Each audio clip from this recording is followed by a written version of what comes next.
Hello, everybody. It's good to see you. And I'm glad to be here for Friday Anatomy and the free for all that we call Ask Me Anything. I'm seeing some old friends and new friends. It's good to see you guys. Clyde and Marla, you have your hand up already. Can you see us? I can see you. Yeah. Okay. Yeah. I can see you and I can hear you too. Great, we could hear you also. Good. So it's terrific to see everybody coming in all over. Michelle, here you are from France. It's good to see you again. I'm always so glad to see Michelle. She flies in from across the oceans. It's wonderful. Hello, everyone, and welcome in Adrian from Hungary. I love it. I love the global reach. My name is Desda Zuckerman, and I'm the author of Your Sacred Anatomy, an owner's guide for the human energy structure. Where is it? It's right here. It's an encyclopedic book that took me about 50 years to research and about 10 years to write. So I'm really old now. This has been quite the journey. And I am enjoying these Friday anatomy classes so much because they're very casual, very loose. We don't have an agenda. What we do is we have a conversation. And I try to answer as many questions as come up. And I'm always listening for that question that's going to spark a fascinating conversation. So you're all welcome to chime in and ask me anything. So here we go. Hello. Welcome. Put your hand up if you got something you'd like to say. Laurel, let's start with you. Hello, everybody. It's good to see you. And thank you for doing this, Desda. You're welcome. Excuse me. I have a friend who's EMF sensitive, and I'm wondering what I could recommend for her. And I'm not a practitioner, so I believe that your work is something that would help her. How could I explain this to her because she doesn't understand it? Well, okay, so that's a couple of questions. Yes, we can help her with EMF sensitivity. We've helped a lot of people with it. And basically, the understanding that we've evolved over 20 years of working with really serious EMF disturbances is pretty hard to put into a thumbnail sketch for someone who has no understanding about the subtle anatomy or the sacred or energy work or anything like that. But I can give it a shot. So here's my shot. We all have electromagnetic fields, and our electromagnetic fields are measurable. We use them to do medical tests like EEGs and EKGs. They're all using the person's electromagnetic field to track interesting parts of their body, to understand brain waves, to understand the heart and the different waves inside of the heart, the different energy signatures in the heart. So we already know this exists. And everything alive has an electromagnetic field, and even some things that aren't alive do have an electromagnetic field. So when electromagnetic disturbances impact the electromagnetic energy of our electromagnetic field, they can be harmful. Okay, so that's like a sort of a primer on what it is that's happening. So she's already decided she's EMF sensitive. That is an issue or a pathology that will show in the electromagnetic field around people. So people have two different kinds of energy that they're made up of. They're made up of electromagnetic energy. Here's a picture of it. Thank you, Cheryl. And the electromagnetic field is that green blob that's all around us. And, some people have seen Carillion photographs, and that That's kind of what electromagnetic fields look like. But electromagnetic fields actually have a really amazing purpose. They have a use in the human energy structure. And its use is to be basically a personal chi field. So when people are hit by a cell tower transmission, by radiation from a microwave, things that are not sealed, things that are not secured, tend to radiate out electromagnetic radiation. So when they're hit by that, what happens is that the electromagnetic field tends to get dirty, and it gets kind of hit and damaged, and there are holes that will appear. Cheryl, do we have that picture of the dirty HEMF somewhere? Here we go. So it kind of looks like this when I look at people and see their dirty electromagnetic fields.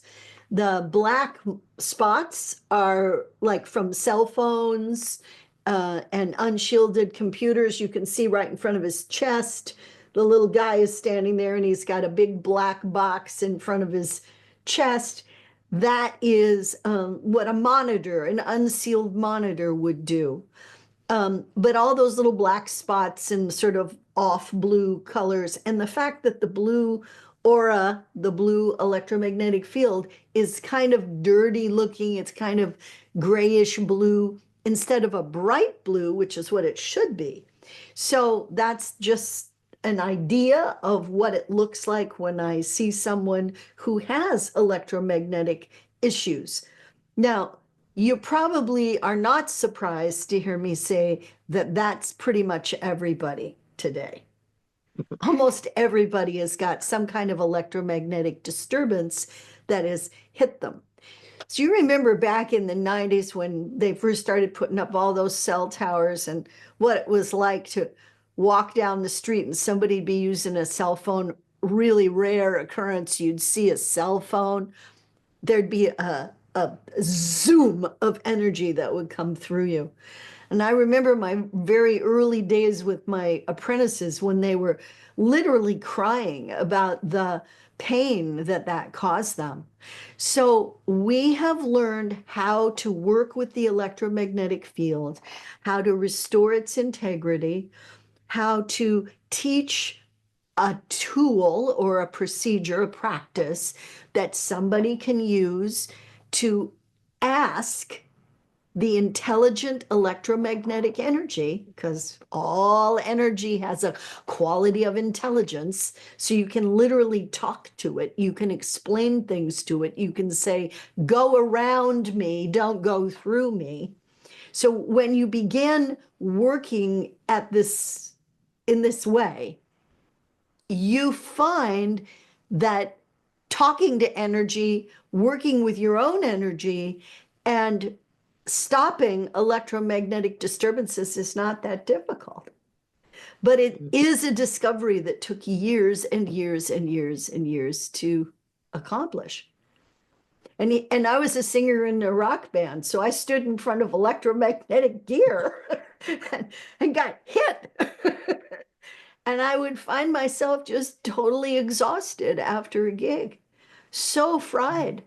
And I finally realized it was the gear, it was the equipment, you know, the amplifiers, the bass amp and the guitar amp and the keyboard amp and the PA and all the stuff was, and it was right on top of me.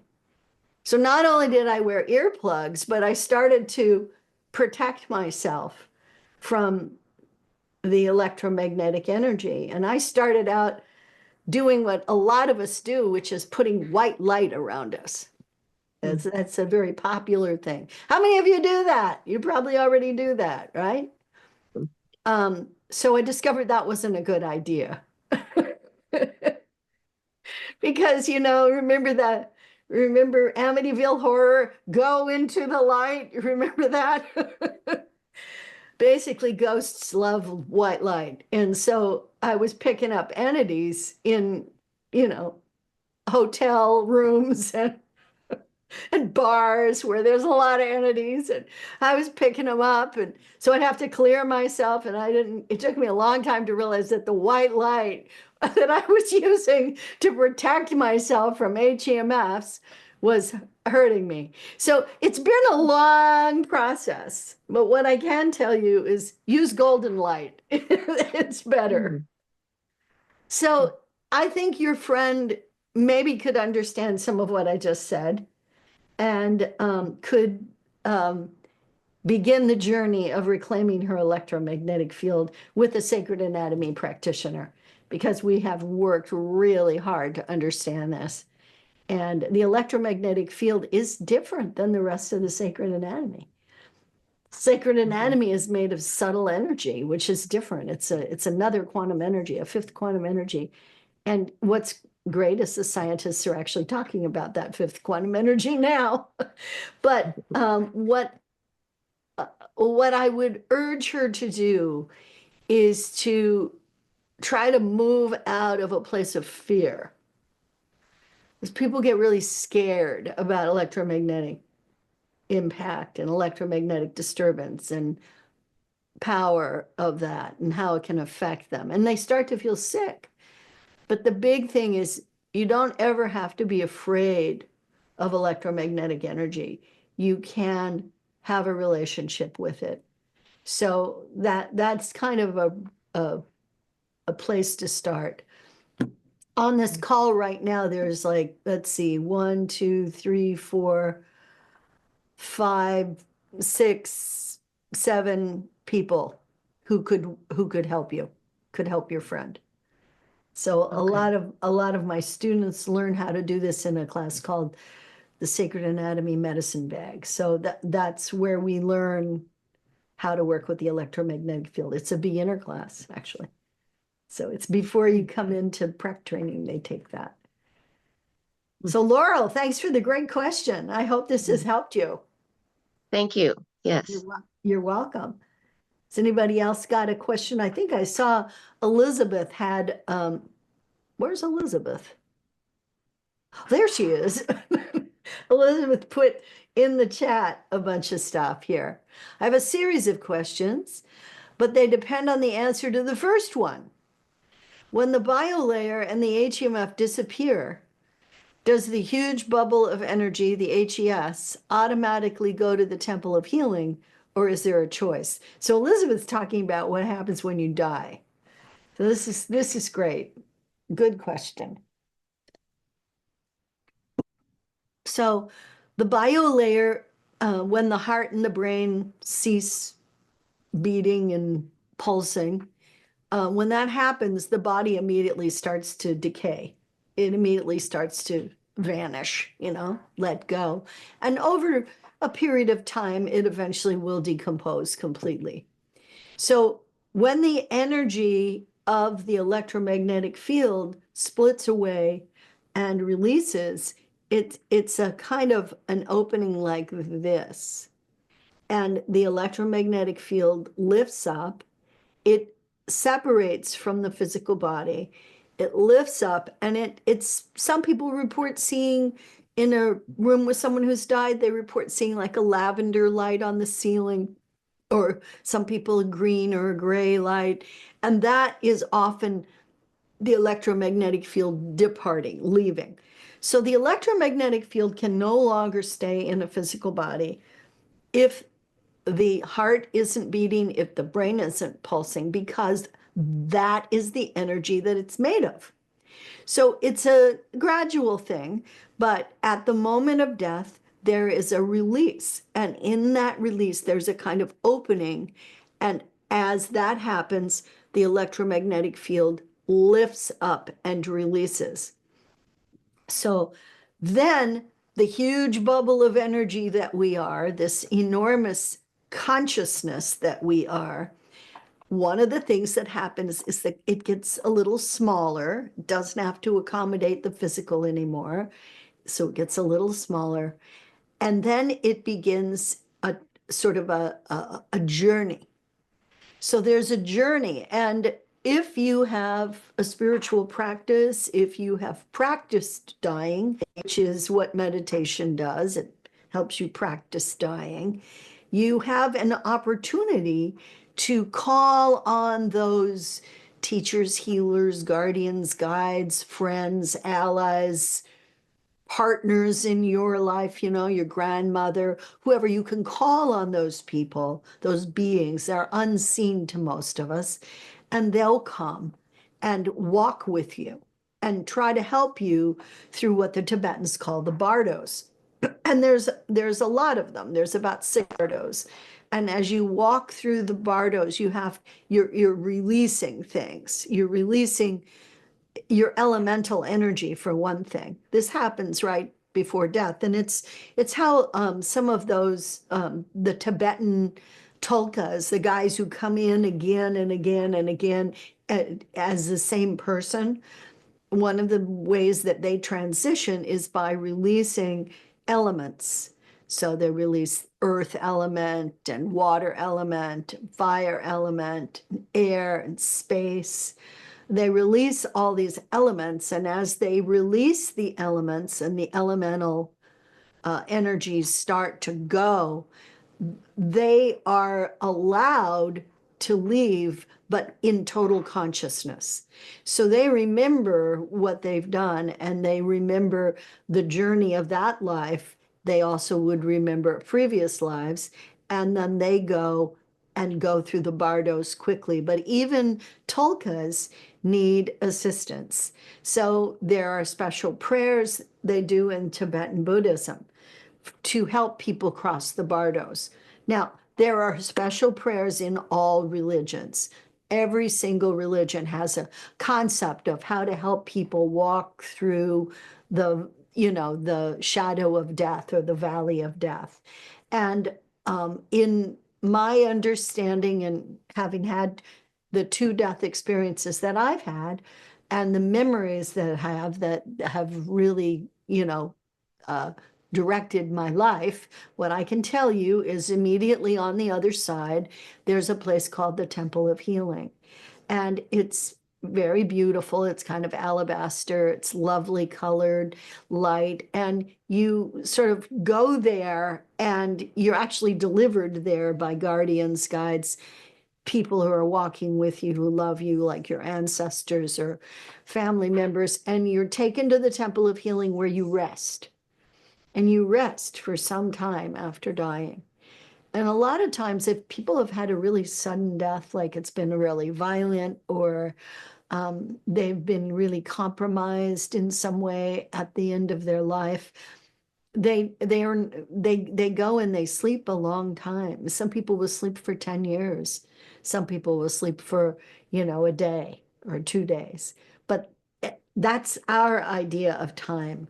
So on the other side, in the Temple of Healing, there is no such thing as a watch. Time is the energy and the chi flow and how things are moving, and that's what's important. So that's when we go to the Temple of Healing. And there really is not a choice. Like, you can't decide to not go to the Temple of Healing. You can get lost in the bardos. And one of the realms you can get lost in is the realm of the gods, which is this place where, everything is like Las Vegas. It's spiritual Las Vegas. You get to talk to, Aristotle or something.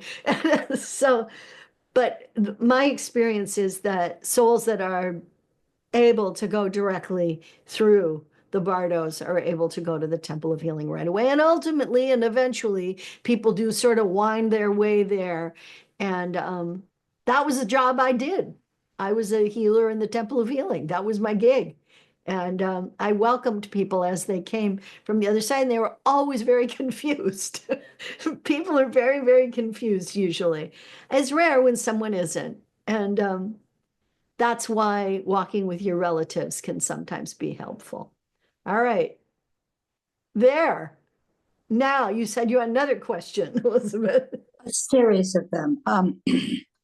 So when you say you, when you cross over, is that this big energy structure? I mean, what is actually, as far as you know, crossing over? The So to structure, speak, or the human being, energy structure, it's the human energy structure, the big thing. yeah, Uh, which and gets a so little smaller. my main question about all of this is uh, it's interesting that people can get lost, but there's no choice, because when this HES, this large structure, is repopulated with a biolayer, with a human being, some human beings on this planet are quite dreadful for the rest of people on this planet. So my question is, this is all about politics, but my question Like what really happened to them, huh? is what happened to them? Yeah. Okay, so there is a right now in I'm going to answer that question really fast.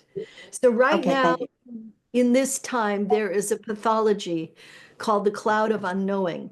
That pathology has been in place for maybe we're right around 1,000 years. We heard about it from Teresa of Avila, who wrote this whole little book called The Cloud of Unknowing. And what it is it's right on the other side, and it's this cloud that you can't see your way through. You can't get through.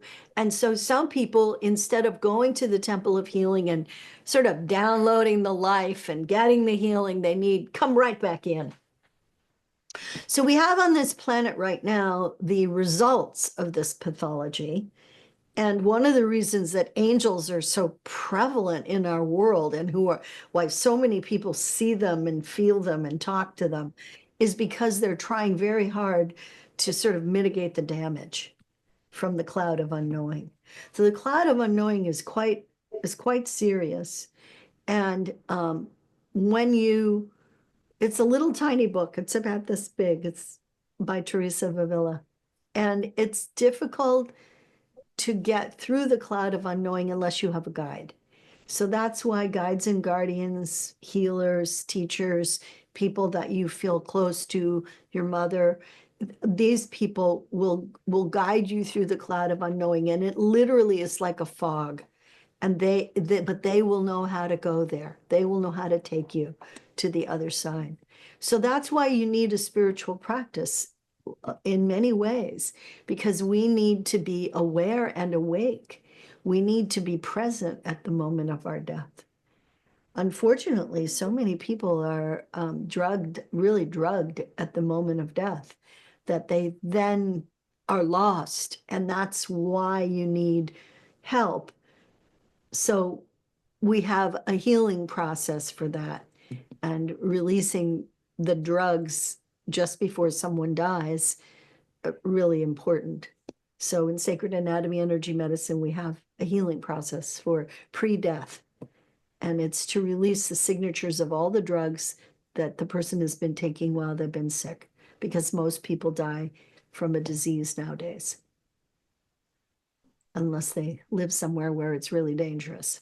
So there you go. Next and last question.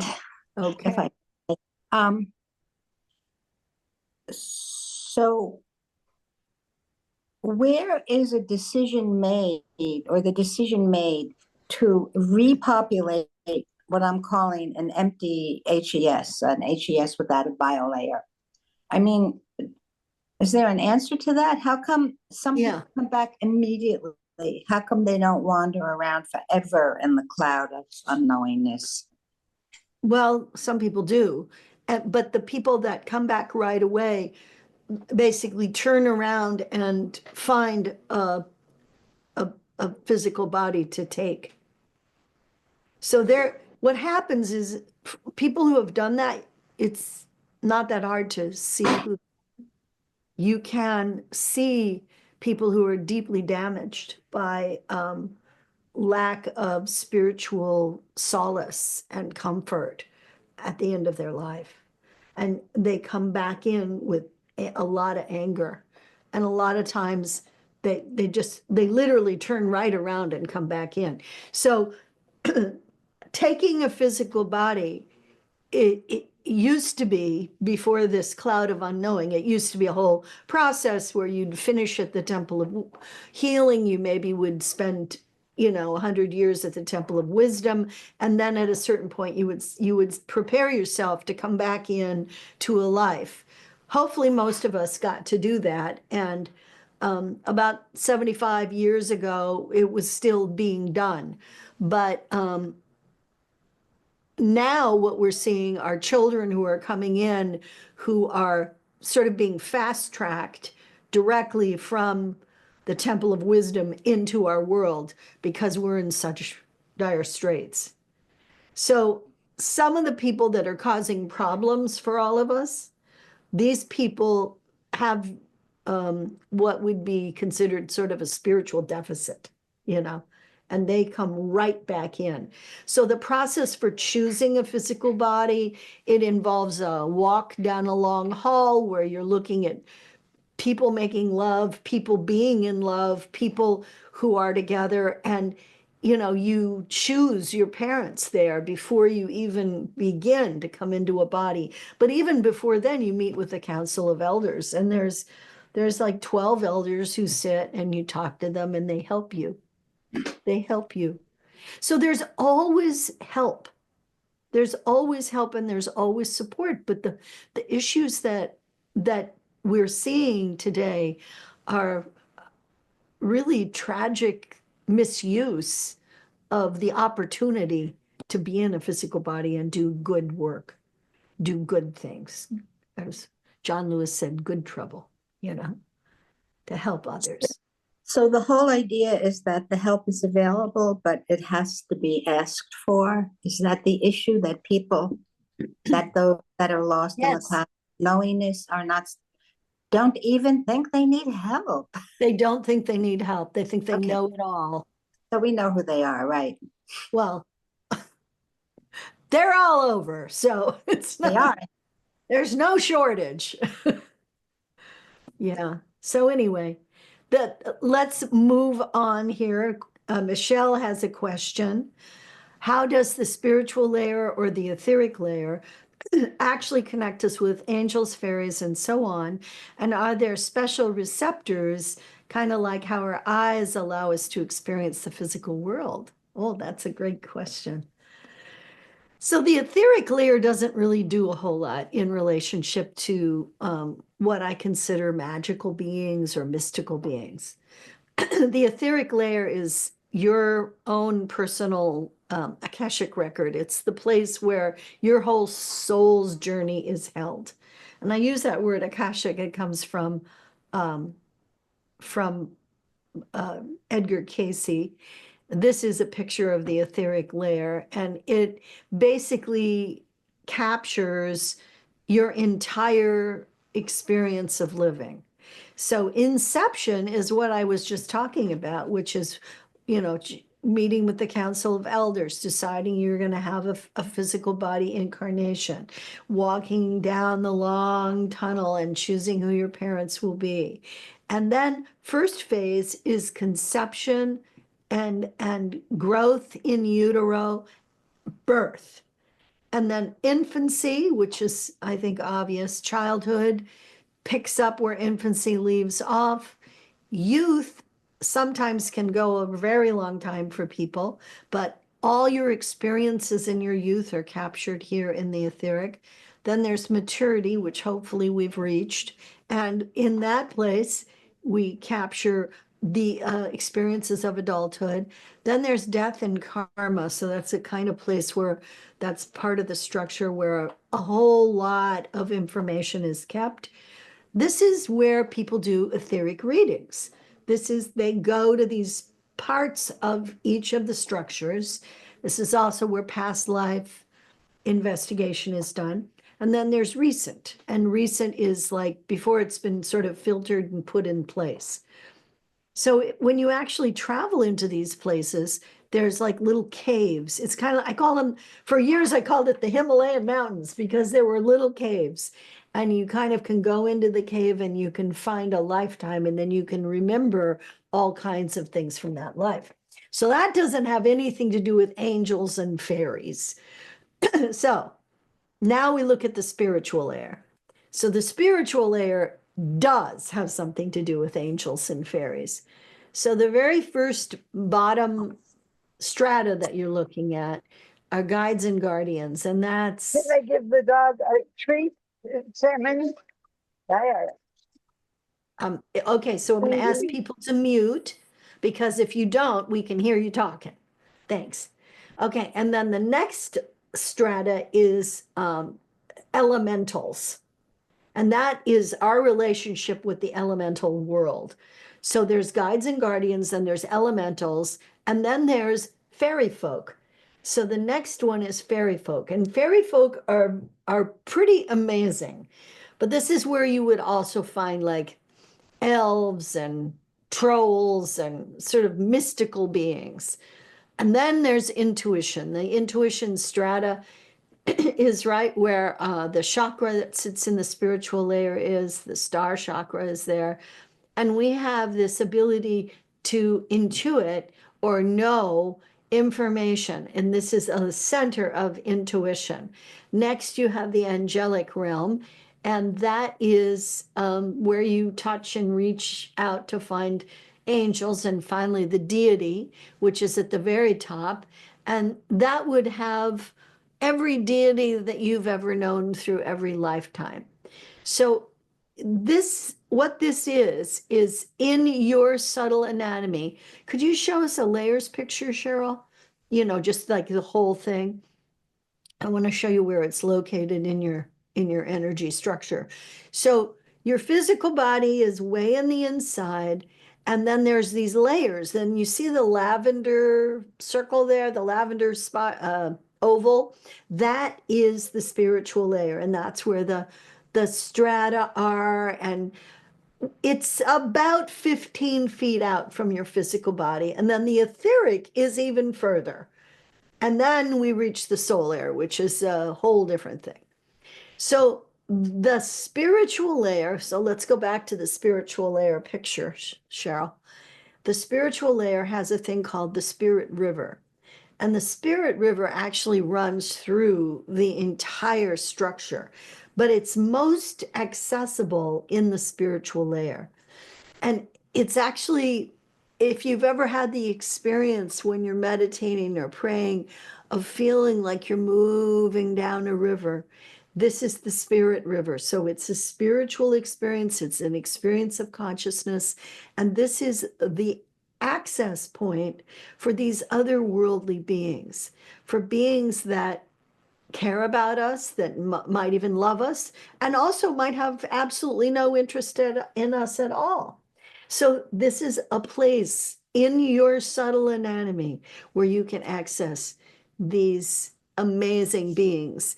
And the spirit river has these kind of like docks. So you can, as you're going up the river, you can dock and you can go into guides and guardians and have a conversation. You can go into the elementals and have a conversation, and so on. So there is a really interesting place in the sacred anatomy. I write about it extensively in my book, the spiritual layer, where you can in fact touch all these beings. Now, I wrote a book this last couple of years ago called Magical Beings of the Natural World. And unfortunately, it's available on Amazon. But Magical Beings of the Natural World is, and it's available on Amazon Europe too. This book has in it an exercise that you can do to learn how to connect with fairies, with elves, with devas, with elementals, with spirit animals. So these magical beings, I have stories in here about my own life, of my own moments of meeting different otherworldly beings and what they were like. And here's a picture in the book. This is a picture that the artist I work with drew. That is Maeve. She's queen of the fairies, and I met her in Nutley in Essex in England. She's pretty interesting.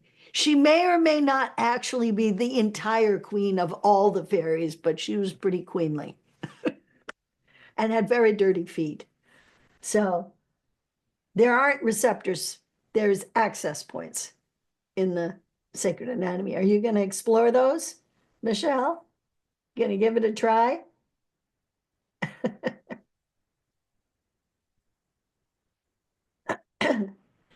The exercise in the book is a meditative exercise. It's really easy to do, and people have reported amazing results. Yes, I'm going to try and find the book on Amazon. And, Good. Yeah. Good luck.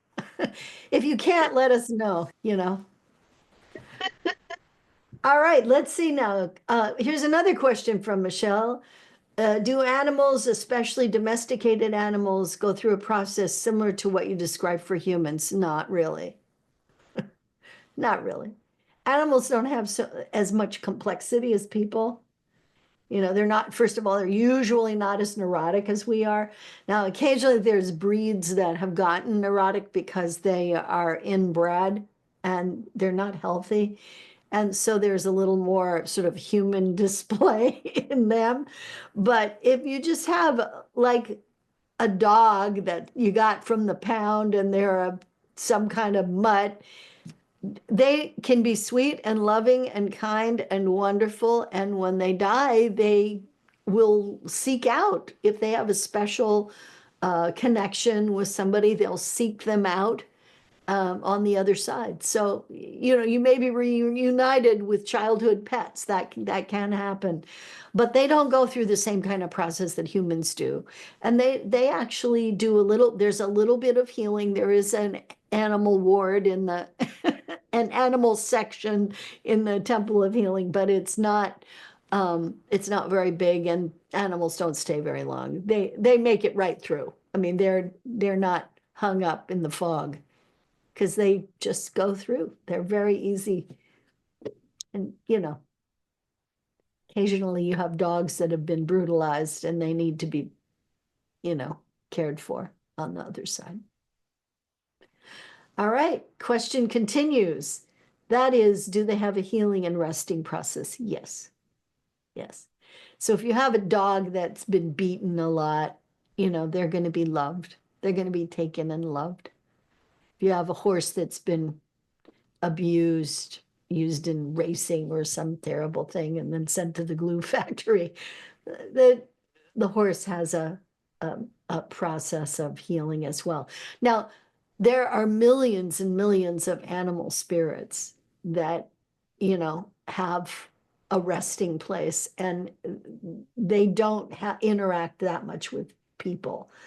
But when you walk through the gardens, there's animals everywhere and birds and lots of insects, and nobody's hurting anybody. The bees are still making honey. Okay, do we have another comment or question from anybody? Yes, Nurit, I'm glad to see you. Hey, glad to see you too. I have okay. I am from Israel originally, and I just have been to a visit, and the situation in the Middle East is pretty awful. And I have a woman, I know a woman who is, you know, therapist, healer, whatever. And she does emotional work with people. And she does a lot of connecting to the earth with people. And she said to me, because she was my client in the past, she said to me, you know, I'm having a very hard time connecting to the earth lately. And I guess. she said, I feel like it's rejecting me. Mhm. And immediately I had this image of the soil that has so much blood and death and violence.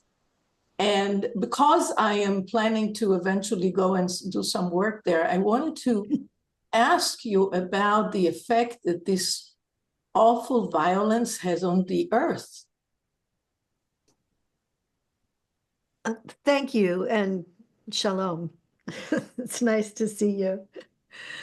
The effect that violence has on the earth is that the earth holds the frequencies, especially of, you know, sort of insane violence.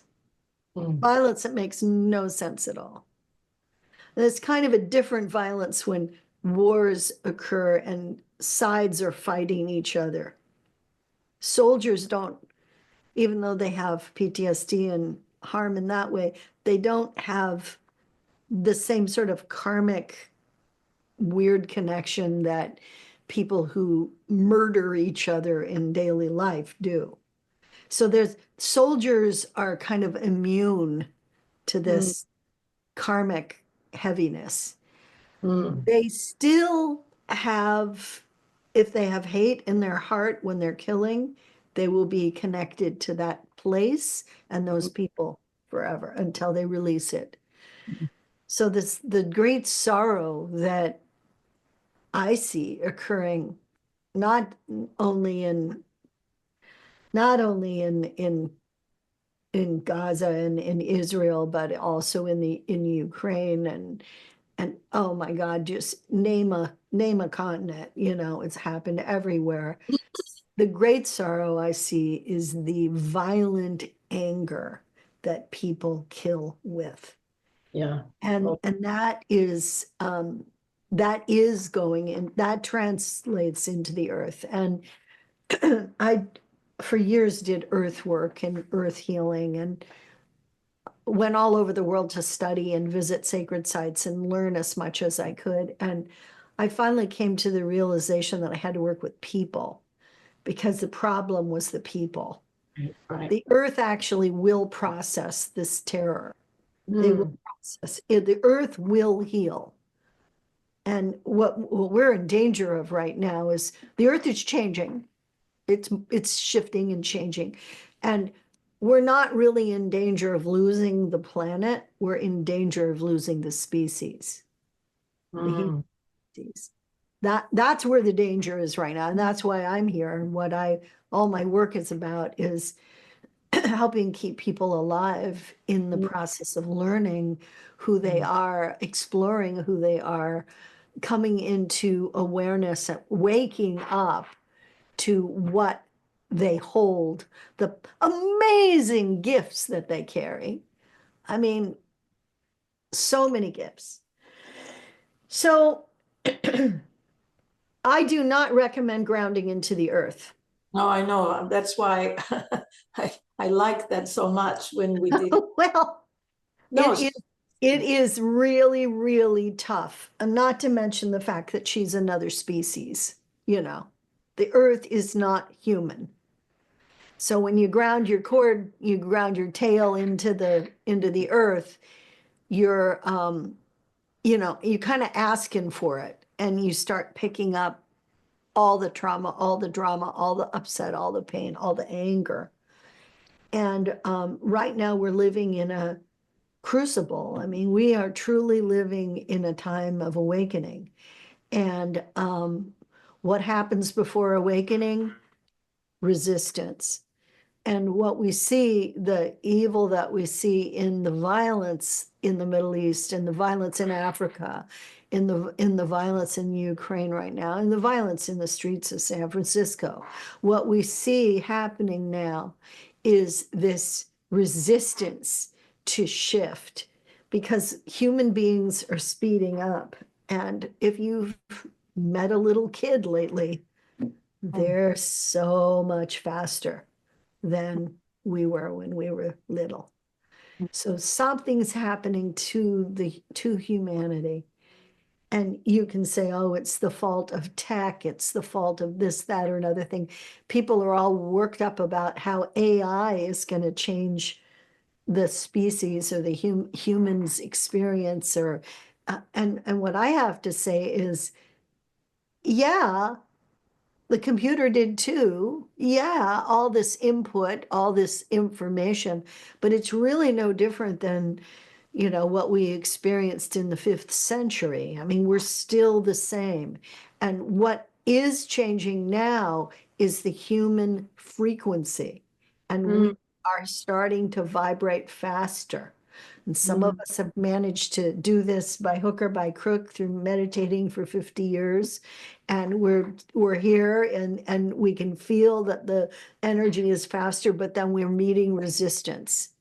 And we meet resistance in lots of strange ways. I mean, it happens all the time. Your car won't start, Somebody yells at you that you don't even know. People criticize something and hurt your feelings.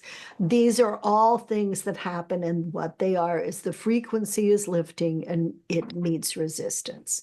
So we're in a time of resistance. And so we must learn to ultimately rise up above the fray, to hold the light high.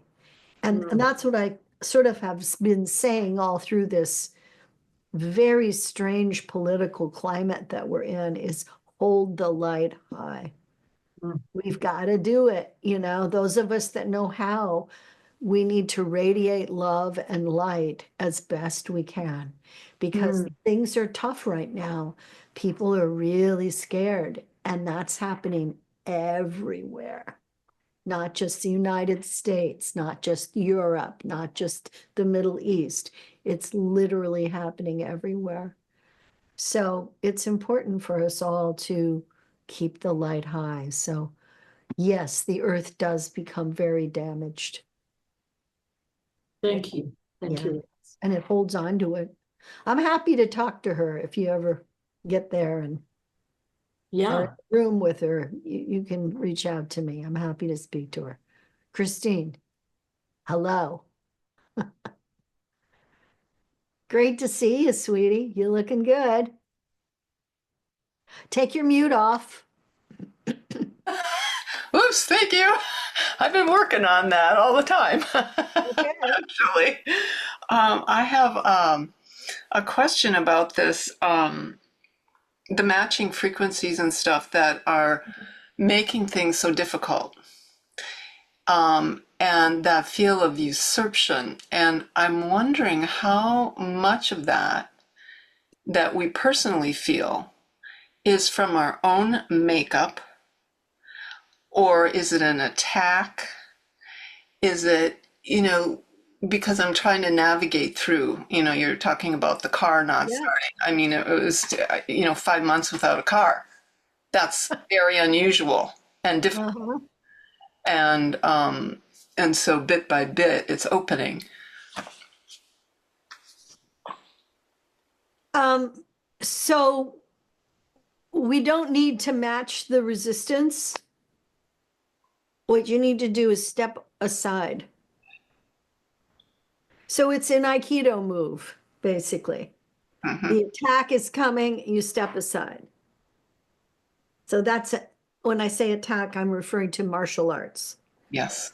So I do not believe that I'm not a person who puts a lot of stock in attack, Cool.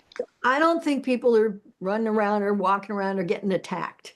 Psychic attack or energetic attack is really not about somebody wanting to get your power or take you out because you're in their way or some kind of manipulation. Psychic attack is about your own journey, and it is about the places in you that are wounded and that need healing. And you are vulnerable in those wounded places. So if you were abused by your parents or say your mother, and then you meet a woman who reminds you of your mother, you feel attacked by her because your mother used to hit you. And it's this whole psychodrama, right? Yeah. Psychodrama. Yeah. And we have spent in the 20th and 21st century, we have spent an inordinate amount of time analyzing our feelings. Ridiculous amount of time figuring out where it went wrong, in the story of my life. And here's what I'm here to tell you. As a person who has a very interesting story, the story is not who you are. You're not your story. You are a manifestation of divine light. You are in alignment with all creation. If you radiate from that place, if you know that's who you are, it's your core light. And that light can shine out and will influence whatever scenario you're in. And if your car doesn't start, I have literally started a car with divine light. So it's just, you just gotta get open to the possibility that you are not being attacked by every which way. Now, if you're in a situation where something bad happens to you, I'm sorry that that happened to you. It's sad that that happened to you. But bad things happen to everybody all the time. And we either succumb to the story, the drama, the trauma of our lives, or we break through and rise above it. And rising above it means allowing that something that has happened physically in your world may not be the real message. It may not be the thing. Like when you're talking to somebody who has cancer, let's say, the people who get the most out of their cancer experience are the people who learn from their cancer experience, who grow because they have cancer, who are asking questions about how did this happen in my life? Why did this happen in my life? What is it that I can learn from it?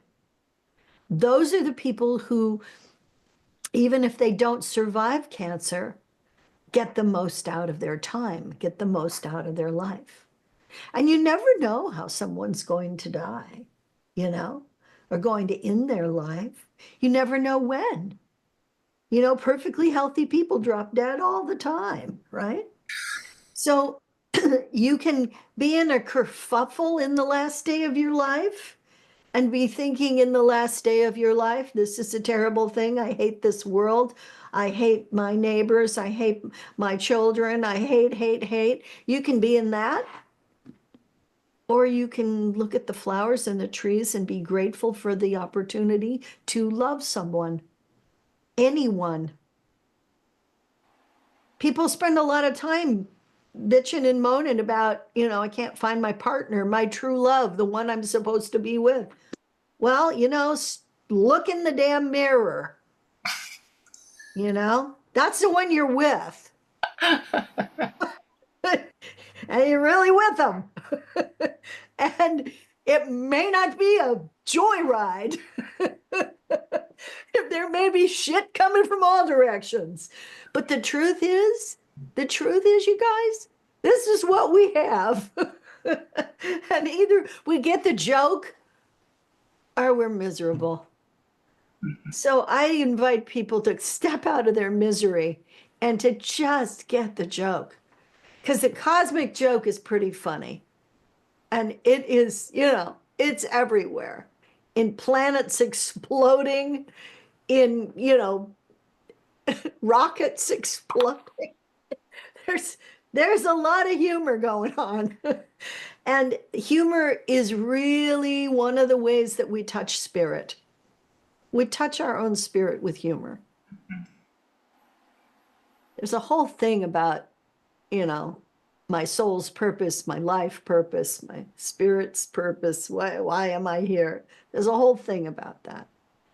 And, there are people that will never know why they're here. Because they haven't stopped and looked in the mirror and gone, oh, I'm here to be that guy. I'm here to do that guy's work, to do that guy's life. So I don't know, Christine, I hope I answered your question.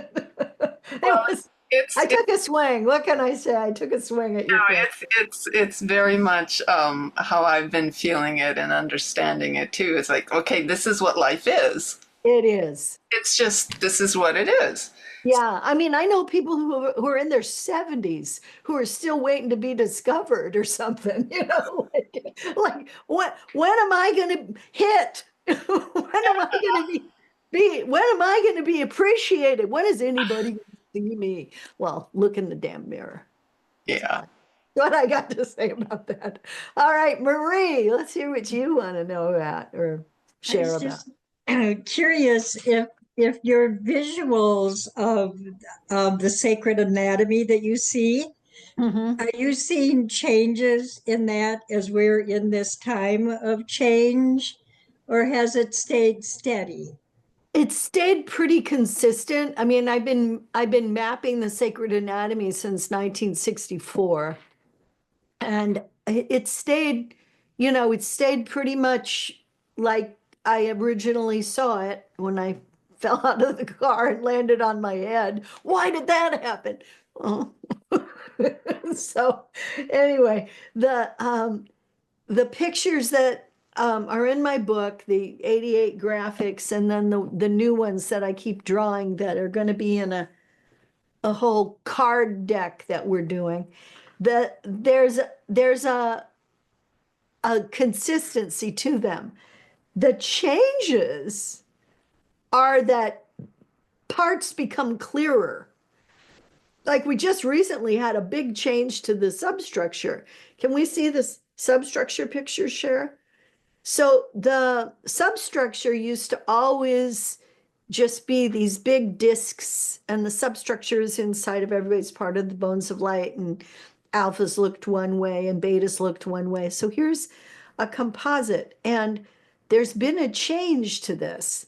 So the thing that was consistent in the old days was these golden discs. This is an alpha substructure. So the golden discs were there. And then there were things called guide wires, which kind of anchored the discs. And you got to really get that these discs are like 50 feet from top to bottom and about 40 feet out front to back. They're huge discs. And these wires stabilize them, sort of like tension wires on like the Golden Gate Bridge is stabilized by tension rods, tension wires. And then there are struts that anchor these two big discs. But you see those white things on the side? That's new. That wasn't visible to me some time ago.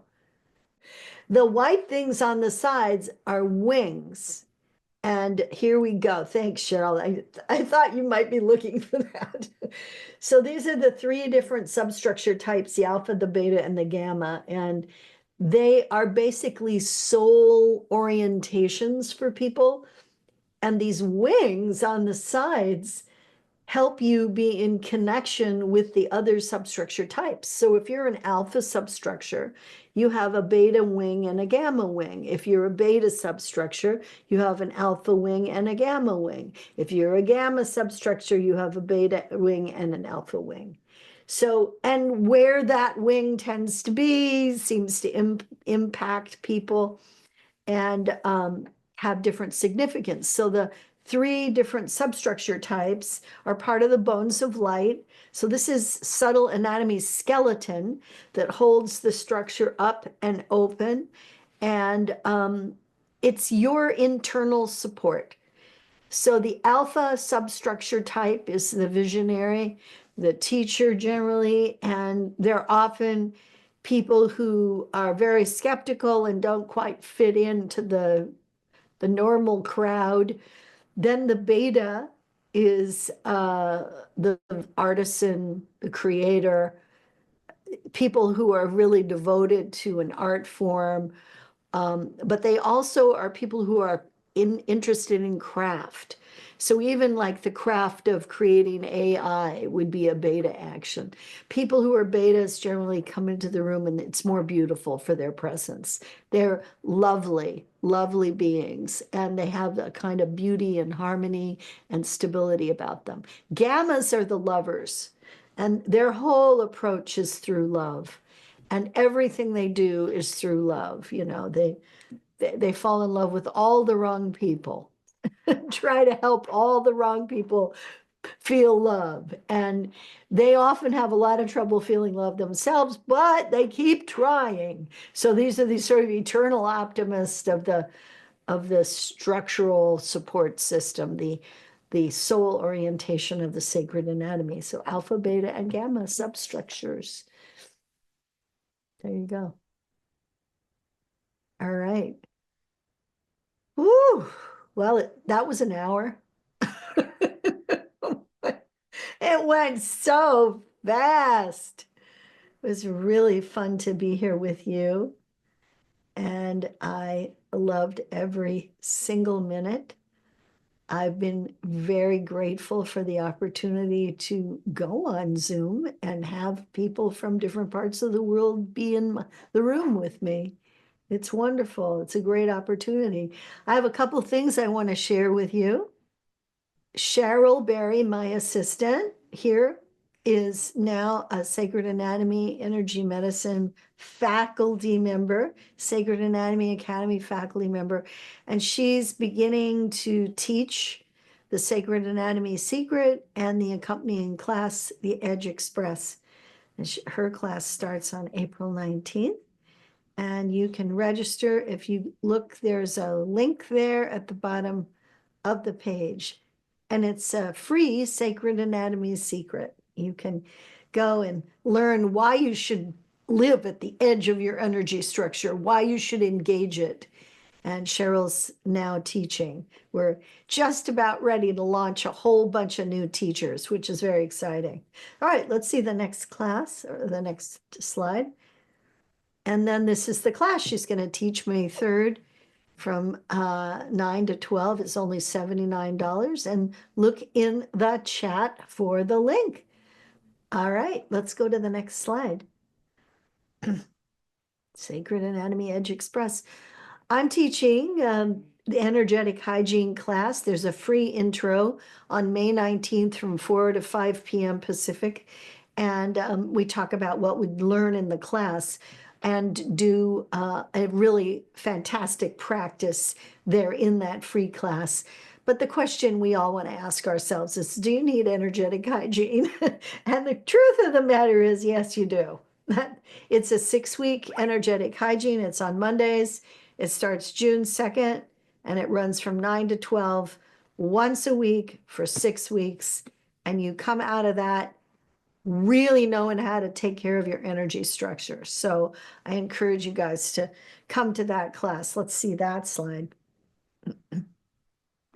This is the energetic hygiene online academy presentation. And it's a 6-week course. You learn how to clear all 8 of the human energy structures layers. I teach you how to dowse. I teach people how to dowse. If you know how to dowse already, great. But if you don't, you learn how. You sever entanglements. You stop absorbing your people's issues, clients, friends, family. And you learn how to bring in supportive energies for restoration and repair and rebalancing. You learn how to integrate, shift, and change. And you hold and witness transformation. And these are all subtle anatomy skills. And when you may think you know how to do them, but when you learn the really exacting way that I teach, I don't just teach from a perspective of here's a good thing to do. It's more like, here's why we do that, here's how we do it, and here's the reason why we're doing it. The reasoning is what your structure is presenting. So we're bringing you closer into touch with your own sacred anatomy through this course. All right, let's see the next slide. Get your book. If you don't have this book, get it. It's an amazing book. if I do say so myself. And it's been compared to kind of the Gray's Anatomy for subtle energy. It is an encyclopedia. It's very detailed. And it was an incredible experience to actually just even get it published. So, oh yeah, it's on Kindle. Yes, it is. Some people like the Kindle, some people don't. So it's on Kindle. What else we got, Cheryl? Aha! Magical Beings of a Natural World. Here's this book. This is a cool book. It's takes you into a new realm. It takes you to a place where you can discover elves and fairies. On my YouTube channel, which a lot of people like to go to, the conversation is really high on fairies. A lot of people talking about how they see fairies, their experience with fairies. It's very, very wonderful. Thanks, Christine. All right, we go. I think the dowsing rods are for sale. We machine these. We create them ourselves. They come in colors, blue, green, and silver. I think right now the silver is available. And they're amazing. They're the best dowsing rod made. They're machined to a high tolerance. They're made of titanium and anodized aluminum, which is how we get the color. And it's a whole different deal. If you're a dowser, you need to buy one of these rods because it's one of the most amazing rods out there. There's whole lots of dowsing rods, and this one beats them all. Okay, it's available from us. So my next Ask Me Anything is May 16th. There's one in June, one in July, and one in August. We're going to run right through the summer because it's been so successful and so many people have asked for it. And I'm really glad that you came today.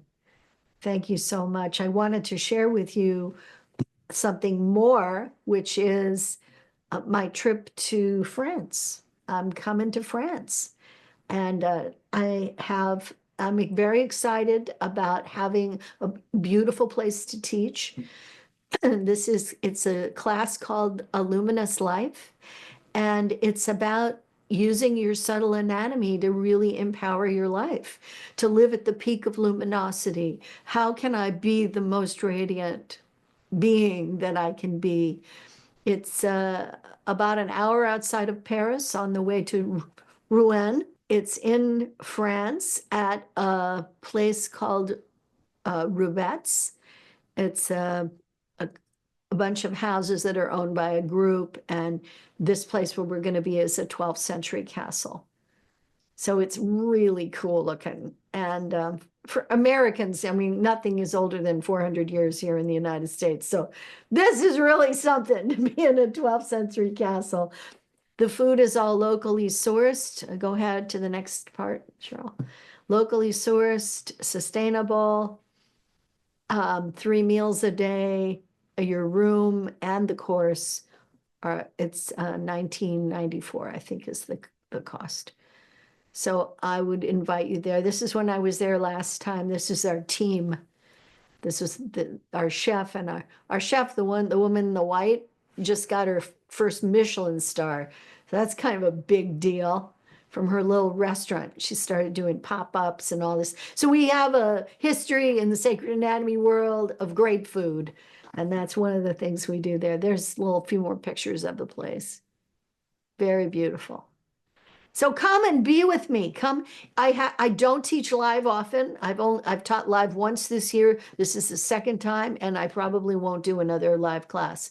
So you're really welcome to come. There's no prerequisite for this class. It's a wonderful opportunity. And Michelle, I hope you'll come. Hope it's not too hard to get to. And you can come and check it out. It would be great to have you there. Any of you are welcome. And I know Elizabeth's coming, which is exciting. All right.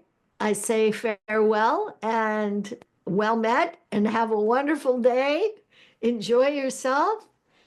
May your heart be filled with joy. May your life be filled with laughter. And may you get the joke. Bye-bye, everybody. Blessings.